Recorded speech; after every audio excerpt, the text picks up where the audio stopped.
என் ஆண்டவர் பின்னாடி போனா மொத்தமா எனக்கு வரும்.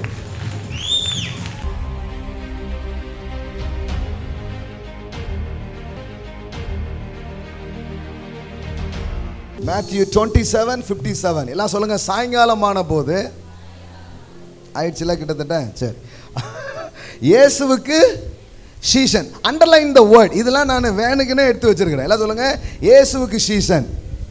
நமக்கு இயேசுவுக்கு சீசன் உடனே மைண்டில் என்ன வருது? எல்லாவற்றையும் விட்டு விட்டு அவன் ஒன்றுமில்லாமல் போய், அப்படி தானே நம்ம மைண்டில் யோசிக்கிறீங்க. ஆனால் இங்கே என்ன போட்டிருக்குது? ஆமென். When it's evening, there come a rich man from Arimathea, the name Joseph, who was also disciple of Jesus. அவன் இயேசுவுக்கு சீசனும் ஐஸ்வர்யவானுமா இருந்த. இயேசுவை பின்பற்றுகிறவர்களாகவும் இருக்க முடியும், பணக்காரனாகவும் இருக்க முடியும். இயேசு பின்னாடி போற வாழ்க்கை ஐஸ்வர்யத்துக்கு எதிரான வாழ்க்கை இல்லை.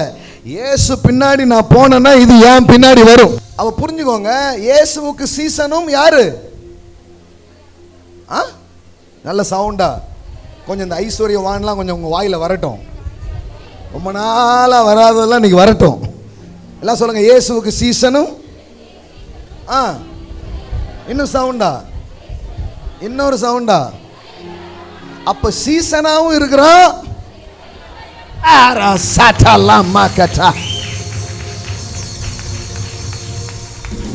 நம்ம ஆட்கள் என்ன பண்ணிட்டாங்க தெரியுமா? 2ல் 1 அப்படின்ட்டாங்க. நீ சீசனா இருக்க போறியா, ஐஸ்வர்யவனா இருக்க போறியா, பணமா தேவனா, ஆண்டனியா பாட்ஷாவா? அப்படியே மாப்பிள்ள ஏமாத்தி போட்டாங்க. மாப்பிள்ள லைஃபையே இப்படி ஆக்கி வச்சுட்டாங்க. 2ல் ஏதாவது ஒண்ணு கிடைக்கணும். யார் யார் சொன்னா?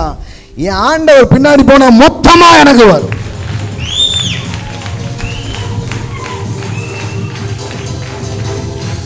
ஆமென்.